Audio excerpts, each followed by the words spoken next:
High friends, welcome to Yashikar. நம்மளோட ஃபேவரட்டான production உப்பு புளி காரம் இந்த ஒரு வெப் சீரிஸ் வந்து நம்மளோட ஹாட் ஸ்டாருக்காக நம்மளோட விகடன் வந்து பண்ணுறாங்க அப்படிங்கிற விஷயம் உங்கள் எல்லாருக்குமே தெரியும். நாளைக்கு இதோட லான்ச்சிங் இருக்குங்க. செம்ம ஃபன்னாக இருக்குது. அவங்களோட ரீசன்ட் இன்டர்வியூ பார்த்தாலுமே ஆன் ஸ்க்ரீனும் சரி, ஆஃப் ஸ்க்ரீனும் சரி அவ்வளோ ஒரு ஃபன் என்டர்டைன்மெண்ட்டாக இருக்குது. இந்த ஆர்டிஸ்ட்லாம் இந்த மாதிரி ஒரு வித்தியாசமான ஒரு கேரக்டரில் பார்க்க முடியுமா அப்படிங்கிற மாதிரி ரொம்பவே வித்தியாசமா இருக்காங்க. இதில ஆயிஷா வந்து ரொம்பவே அழகா கியூட்டான ஒரு அட்வொகேட்டா இருக்காங்க. அவங்களோட நேம் இதில வந்து சின்மை. அத ஒரு க்ளூவாவுமே குடுத்திருந்தாங்க. உங்க எல்லாருக்குமே தெரியும்னு நெனைக்கிறேன். சின் அண்ட் மை 2த்தையும் கேட்டு என்னோட நேம வந்து கெஸ் பண்ணுங்க அப்படிங்கிற மாரி குடுத்திருந்தாங்க. ரொம்ப ஃபன், என்டர்டெயின்மென்ட்டான ஒரு வெப் சீரிஸா இருக்கும். நெறைய பிரபலங்கள்லாம் இருக்காங்க. நம்ப சுந்தரி சீரியல்ல பாட்டி கேரக்டர் பண்ணுவாங்க இல்லையா? அவங்களுமே இருக்காங்க.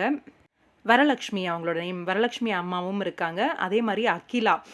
இப்ப கரண்ட்டா வந்து நம்மளோட சன் டிவில நடிச்சிட்டு இருக்காங்க இவங்க. மலர் அப்படிங்கிற சீரியல்ல இவங்களுமே இந்த வெப் சீரிஸ்ல வந்து இருக்காங்க. ஷூட்டிங் ஸ்பாட்ல இருந்து ஒரு பிக் வந்து ஷேர் பண்ணியிருந்தாங்க. இது மட்டும் கிடையாது. ஃபரீனா இருக்காங்க. இன்னும் நெறைய பிரபலங்கள்லாம் இருக்காங்க. இவ்ளோ பெரிய பட்டாளத்த வச்சு உப்பு புளி காரம் அப்படின்னு சொல்லி ஒரு வெப் சீரிஸ் வந்து கொண்டு வந்திருக்காங்க நம்மளோட விகடன். என்ன மாரி ஒரு ஸ்டோரி இருக்கும் அப்படின்னா, உங்க வீட்ல இருக்கிற எல்லா விதமான ஸ்டோரியும் இருக்கும். ஒரு வருத்தம் இருக்கும், சந்தோஷம் இருக்கும், காதல் இருக்கும். எல்லாமே கலந்த ஒரு கலவையா இந்த ஒரு விஷயம் வந்து இந்த ஒரு வெப் சீரிஸ் இருக்கும் அப்படின்ற மாரி இன்டர்வியூல ரீசென்ட்டா சொல்லியிருந்தாங்க. ஃபன்னுக்கு, என்டர்டெயின்மென்ட்க்கு இவங்க கேரண்டின்ற மாரி ரொம்பவே ஃபன்னா இருக்க போகுது. நாளைக்கு இதோட ஃபர்ஸ்ட் எபிசோட் வந்து லான்ச்சிங். உங்களோட கருத்து என்ன? இந்த வெப் சீரிஸ பத்தி கமெண்ட் பாக்ஸ்ல சொல்லுங்க.